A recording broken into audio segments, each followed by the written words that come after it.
Hey there, it's Joey. Let's get EDH wrecked. Alright, stop me if you've heard this one. A player builds a shiny new deck or cracks open a precon, plays a few games, and things seem great. And then they start tinkering. A few upgrades here, a couple of swaps there, and then suddenly, the deck doesn't feel the same anymore. Maybe it struggles to cast spells, or it misses land drops, or just something feels kind of off. Before long, that upgraded deck is actually now performing worse than where it started. We've all been there. You try to make a deck stronger, but somehow end up weakening it instead. It's frankly almost a rite of passage in Commander. People assume if they take a precon and they make changes to it, that it's better than a precon, which is not often the case. No.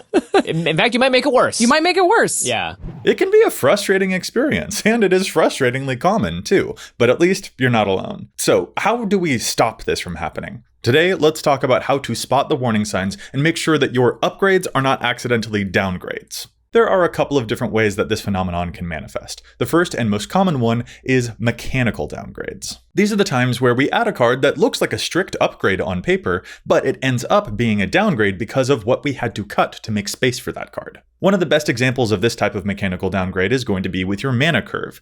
Breach the Multiverse is a much more exciting card than Stitcher's Supplier. It's flashy, it has an impact on the game, and it creates cool stories for later. However, if we load up a deck with higher curved spells and we don't have enough cards to play in the early stages of the game, or to keep up with the table, or to protect ourselves, or to enable our deck's plan in the first place, we probably won't be around for very long. And a 7-drop versus a 1-drop is a pretty extreme example, but take careful note that this phenomenon is really most common in small increments. Say the Counter Blitz precon, changing out a 3-drop Lulu for a 4-drop Herald, or swapping a 4-drop Rampant Rejuvenator for a 5-drop Colonian Hydra. Each individually is undoubtedly a better card than what they are replacing. But if you do this enough times across the whole deck, suddenly your deck's entire tempo will be completely out of step. Impressive as each individual upgrade is, enough changes of this nature could also quietly drag everything down. Or there's the issue of messing up the deck's ratios, cutting a piece of ramp for a counterspell, cutting a draw spell for a pump effect. Even a couple of small tweaks to each section can begin to shift how reliably your deck is able to function. And this doesn't just exist across known deck building pillars like ramp and card draw, but also across the axis of enablers and payoff cards.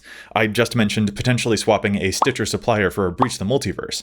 Those cards don't just exist at different ends of the mana curve, they're also fulfilling completely different functions. One of them is an enabler for the graveyard strategy, and the other is a payoff reward type of card for that strategy. You have to be careful of tinkering too hard with these types of card slots, lest you end up with a deck that behaves like it is all payoffs and not enough enablers, or vice versa. See this previous video about the drastic importance of cards that look boring to learn more. Oh, and of course, here's another very obvious mechanical downgrade, what I call the, let's just cut a land syndrome.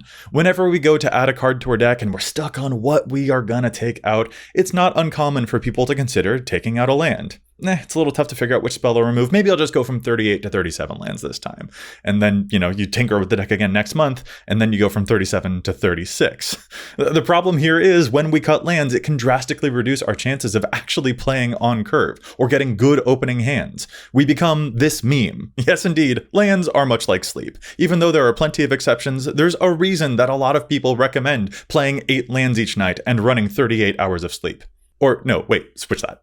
Deck building websites like Archidect have great calculators for this type of thing to see what your likelihood of drawing enough lands is in your opening hands and in your opening draws. For instance, here's the math on a deck of mine that currently runs 37 lands, and we can see from the math here that in my opening hand of 7 cards, the probability of me having at least 3 lands in that opening hand, which is the amount of lands that I would really want to feel comfortable with an opening hand in this deck, is just 52%. And you can see that when I add in 3 draw steps, looking at my first 10 cards of the game, the odds of finding a 4th land are only 56%. That's kind of a tough ratio. But if I had like 39 lands in the deck, then it would be a 61%. If I need to guarantee that I'm getting those land drops consistently in the early game, this is the type of number that I could tinker with. Or at the very least, I should be hyper attentive to it to make sure that I don't convince myself to cut even more lands in the future. If you're going to cut a land, you would better have very good reasons, such as an Elf Ball deck where you're already producing a lot of mana with your creatures and things like that. At the very least, that's something worth keeping in mind.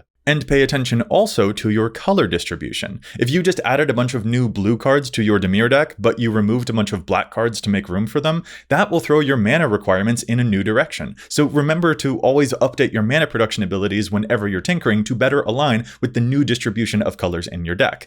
Deck building websites classically offer tools to help you get a sense of your color pip requirements at a glance so that you can easily change up your mana to make sure things feel a little bit more in line with each other. I know this particular version of a mechanical downgrade is pretty well known and feels very obvious, but people do still be doing it. Frankly, with all the MDFC and channel lands that we have access to nowadays, if anything, increasing your land count feels like the way to go to me. If you're not playing enough lands, then you will find yourself in more positions where you will feel like you have to use those cards as lands and that you can't take advantage of their spell effects. If you're running enough lands, then you'll actually get the choice and flexibility of those cards a lot more often. Players typically don't like to be denied mana from their opponents, so don't do it to yourself. But the problems with mana don't stop there. Year over year, we keep getting very solid utility lands that can provide a really cool effect, but which also have tough conditions. For instance, maybe they don't provide any color fixing. Secluded Starforge is a pretty fantastic high floor option that can pump up a creature in a Voltron or an artifact deck, and that's a really neat way to get in some potential extra damage that you might need to close out the game.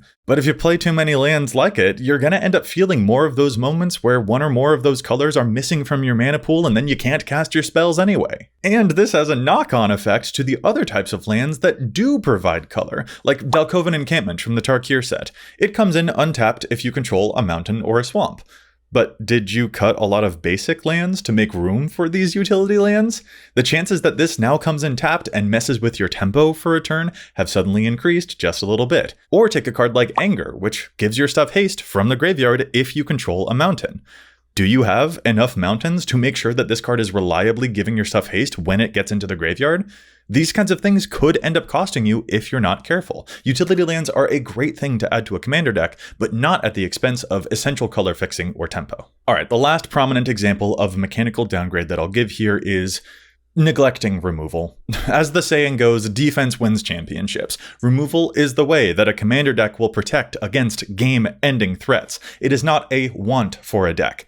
It's a need. Listen, I get it. We've all been there when I'm goldfishing my deck and a removal spell doesn't contribute quite as nicely to the other synergies of the deck and it just feels like it kind of stops that exciting forward momentum. I understand why that sometimes feels a little bit weird. But we live in a world where Koma Cosmos Serpent is being reprinted in precon decks. Threats are simply too abundant for us to avoid having ways to at least slow other players down. Theming your removal to your deck strategy can help a lot. Enchantress decks running pin down enchantments that will also help the enchantresses in the deck draw extra cards. Blink decks using stuff like Parting Gust to either blink or exile things. Those options are fantastically flexible and help smooth over concerns of having so much removal that you don't end up with enough gas in the tank for your own strategy to function or enough momentum to get your own plans off of the ground. But those types of things are not always an option for every single archetype. And don't assume that just because you have the famous removal spells in your deck already, that you're super covered. You need more than just a few removal spells. And to return again to that point about maintaining good ratios in your deck, if you're cutting a removal spell, it should probably be to add a different one in. So what's our takeaway from looking at all of these potential mechanical downgrade examples?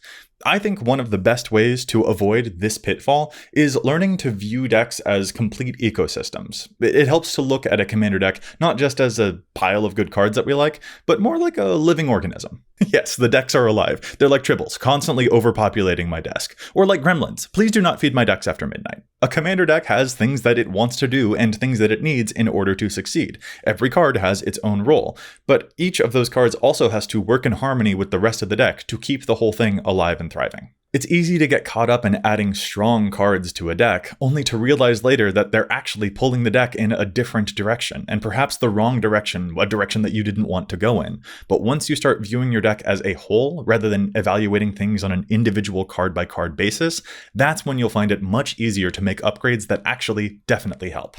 Remember, every card that you add means another card that you must cut, so pay careful attention to the space that the cut leaves behind. This is why we can't evaluate cards just in isolation. A card might look powerful on its own, but the way that it got into a deck matters a lot. Each game piece needs context to make it shine. And that brings me to yet another way in which upgrades can actually produce the opposite effect of what you intended. But real quick, before we get to part 2, if you're enjoying the video so far, please consider becoming my sub. Subscribing, liking, and subscribing here on YouTube. Yeah. Or also consider being patronizing to me. Sorry, becoming a patron, supporting us on Patreon. That part.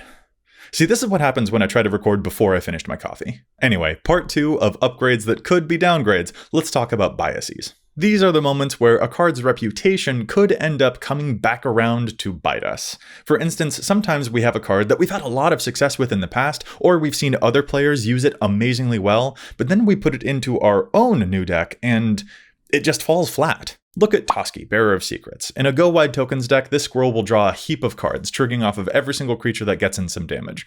But in a more stompy build, like Gargo's Vicious Watcher or something like that, getting one card per attacking creature might be fine, but it's kind of only fine. Something like a Rishkar's Expertise or similar spells like Lifestream's Blessing, getting a burst of cards off of a big creature might work a lot better in that card slot, since we can get access to a lot more cards a lot more quickly. Or continuing with green draw examples, the Great Henge is a splendid card, but if you put that card into a tokens deck, well, it's not going to work there as well as it will elsewhere. A lot of players would probably hear the phrase added Great Henge to a deck and immediately think, yeah, that's definitely an upgrade to that deck.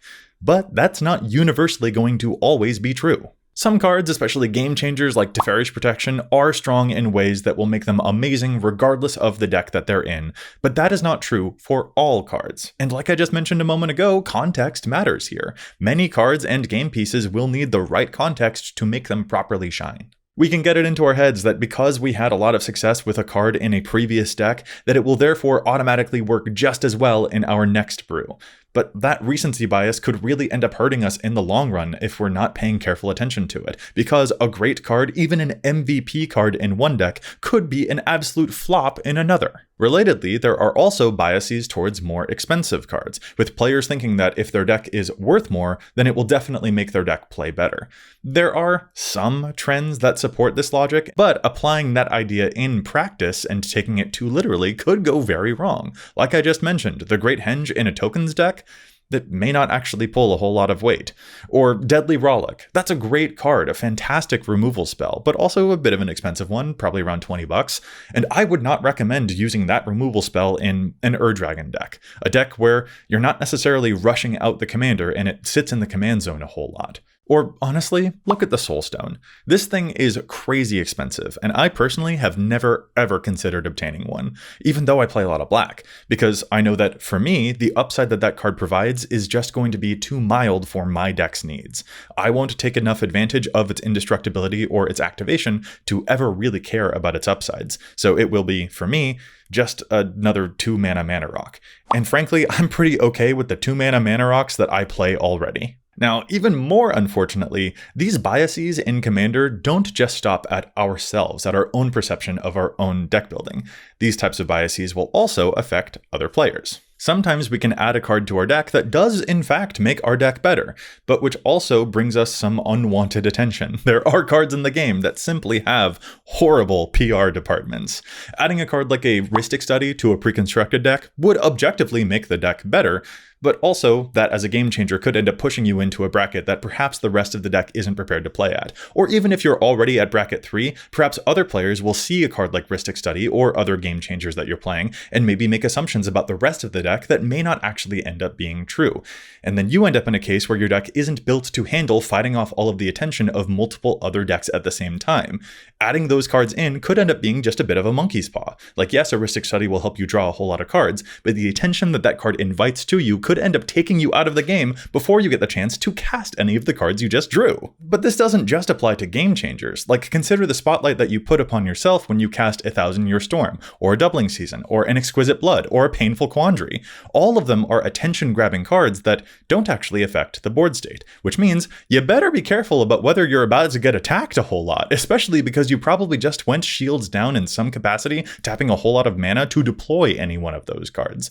Slapping those cards onto the field needs to be done carefully, and therefore so does slapping them into a deck list. If that's not the experience that your deck can actually withstand at the table, is it worth the risk? The answer to that question may be yes. but at the very least, it's still a question worth asking yourself. Or here's another, the liability of silver bullet cards. Yes, you heard me correctly. A card like Rest in Peace completely nukes graveyard strategies.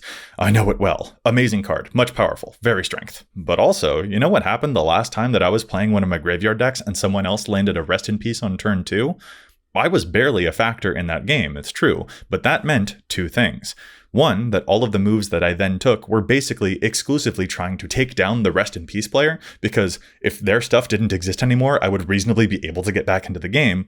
And two, that when a different player became the archenemy in that game, and the entire table had to try and work together to bring that person down, I was not able to really contribute in a meaningful way to taking that person down. And of course, that allowed that archenemy to steamroll unimpeded. With one silver bullet card, you may indeed kneecap an opponent. But that has domino effects on the rest of the game experience, and it's silly not to account for that during deck building. So, what do we do about all of these cards that have reputations and biases and strings attached to them? Well, I'm certainly not saying that you shouldn't play these types of cards. Obviously, play them if you want to. I'm just saying that when you're making upgrades, a little extra consideration could go a really long way. You should look at these things critically and not assume that they are strictly, definitely, always guaranteed improvements. There could be some invisible downsides to each one of them. All told, try to become a little bit more aware of your own biases and the biases of other players when you're making changes to one of your decks. Recognizing the water that we're all swimming in just might help you catch some of those possible invisible downsides before they occur. And all of this brings us to the last big example of when upgrades could become downgrades. Part 3, the optimization paradox. By far, the most dangerous thing for a deck is not being targeted against, or your opponents having more powerful cards than you, or even a silver bullet card like a Rest in Peace or whatever, but actually the most dangerous thing is getting bored or burnt out on a deck and simply stopping playing it. What satisfaction do we get from having a perfectly tuned commander deck that never actually sees play at a gaming table? I love tuning up a deck, but if I never play that deck, then what I end up with is just a very expensive paperweight. Players can easily fall into the trap of acquiring staples and powerful upgrades for decks, which feels exciting in the moment, without us ever asking the question, do I even like the cards that I'm playing? In my recent video, I took all my decks apart and here's why. I discussed the process of disassembling my entire roster of commander decks, and how I promised myself I'd reassemble each deck only when I felt a super strong desire to play it again. Well, there are some decks I haven't put back together again, and wouldn't you know it, a lot of them are the super optimized ones. I also track all of my game data. It's a fun project that I turn into podcast episodes and analyses at the end of each year. And based on that data, do you know which decks that I end up playing the least often? My best decks! My Titania deck has not lost a game in 2 years. But also, I have only played it a single-digit number of times in those 2 years, whereas a lot of my other decks are easily in the double digits. This is something I started to run into with my +1 counters deck too. I had all the fetches in that deck, which meant a whole lot of shuffling. Having 4 colors meant that I was just playing the best staples in each of those colors. All the synergies that I had access to eventually transformed from fun explorations to I already know the best line of play every turn. Despite having upgraded those decks and making each of them better, I also ended up making them less appealing for me to play. That is the trap of optimizing decks. Optimization will often make a deck more powerful, but it might not always make it more enjoyable. To quote game designer Soren Johnson, given the opportunity, players will optimize the fun out of a game. But this doesn't just happen to your most powerful decks. I'll offer up an example here of my Karazakar Goad deck, which is another deck that I took apart and have yet to put back together. Which is crazy, because I love that deck. Or at least I thought I did. It's a great time trying to play the other players instead of just playing what's on the board, trying to use my opponents to take each other out with the goad effects. It's such a cool concept, and yet it tears me apart that I just have not felt like it is worth it to put this deck back together again. But the reason why I haven't is also because of the optimization paradox. Not that the deck was so powerful that I lost interest in it. To be honest, it wasn't actually that powerful at all. But rather, it was because the process of upgrading lost its appeal. As new cards that fit right into the strategy would come out, like Alexios, Deimos of Cosmos, or Hot Pursuit, things that are objectively helpful to that deck, Keeping up with the upgrades started to feel like it was more of a homework assignment than an expression of who I am as a Magic player. A lot of new, technically proficient cards would come out and then start to crowd out the tricky spells that I enjoyed about the deck, the cards that drew me to that Rakdos Goad strategy in the first place. And as that portion of my favorite cards in the deck grew smaller and smaller, it just didn't feel like the deck was fun to brew and tinker with anymore. To be clear though, it's not just that the deck was starting to kind of build itself. I mean, I am an adult who has agency. I can take all of those technically best cards out of the deck if I want to. Nothing is truly an auto-include. If a card doesn't bring me joy, theoretically, I could just zap it out of the deck list, right?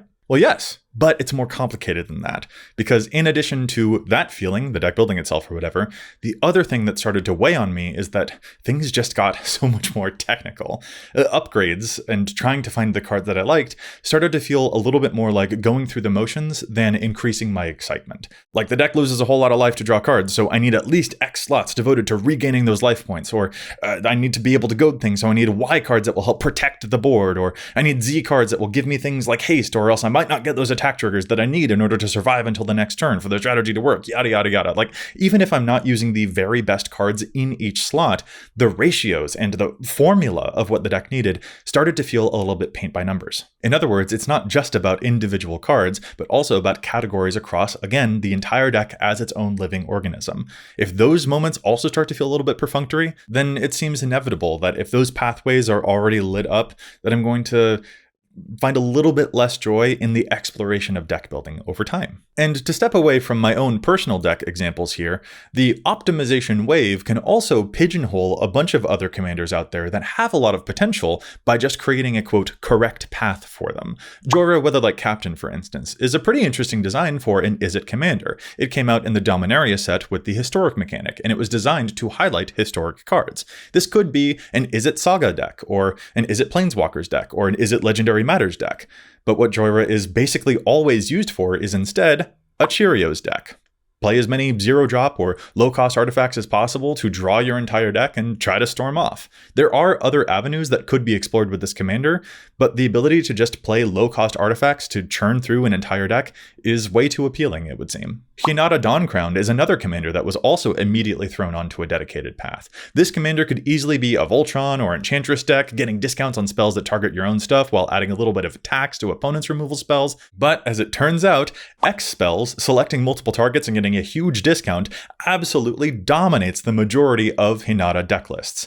It's hard to argue against playing those types of cards because they just are that powerful of a pairing with that commander. But since there are so many of those quote must play cards, it doesn't leave as much room for the quote want to play cards if we're not careful. And real quick, to go back to the reputation thing, well, I mean, Hinata is now famous for all of those removal style X spells. So even if you do roll up with her playing a deck that tries to do something on the sillier end, other players are still probably going to treat you with a little bit of caution, which is reasonable of them to do, given historic precedent. The optimization paradox can also lead to what we'll call bracket issues. I'm sure we've all had a deck that we've slowly upgraded over time as new sets were released without getting many games in between. You know, we add a card here, swap something there, and before we know it, the deck looks pretty different from where it started. And then when we finally sit down to play, it feels way stronger than we remember. All those small upgrades over time have quietly pushed the deck into the next power bracket. And at that point, we've got a few choices. Try to decrease the power of the deck because we didn't intend for it to actually go that hard,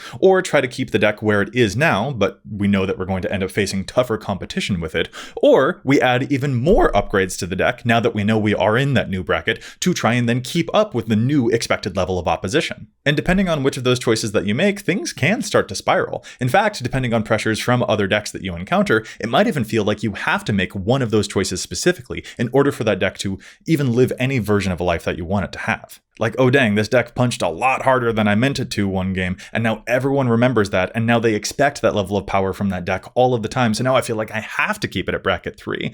This was just supposed to be a fun bird deck, but now it's a fine-tuned engine that I never meant to create. Accidental power creep is very real, and it happens to the best of us. And stepping back from that threshold or choosing to dive in even further into it, it's a tough choice. There are, of course, players who like playing with super powerful cards in higher brackets, and I'm not telling anyone what to play or how to enjoy the game. You do you. But it's important to highlight this phenomenon for the folks who aren't after that type of experience, but who still accidentally find themselves falling into it anyway. The optimization paradox is the hardest version of an upgrade that could secretly have negative effects after all. It's a difficult type of pattern to initially recognize. And the weird reality is that the pursuit of one goal is sometimes going to come at another goal's expense. One of my favorite pieces of flavor text is Mesmericorp for exactly this reason. A step in one direction is 2 steps away from another. So consider the opportunity cost of your cards. Sometimes you can find ways to meet both of those goals, but it will take carefulness to properly thread that needle. And if a deck isn't singing to you the way that it used to, it might be a good idea to focus on what you enjoy most about the deck and lean into that a lot. Find the spots that make you smile and spend some time with those cards. That might help you recalibrate. At least, I hope so. As I said, this is something I'm currently working through with some of my own decks, but I know for sure that some space away from each of them does help me come back to them with a more objective viewpoint, so that then I'm better able to find what really sparks about that deck, so that I can then be able to stoke those fires again. We've gone over some different ways to point out when upgrades might actually be downgrades, but let me make sure that I'm ending on an encouraging note here.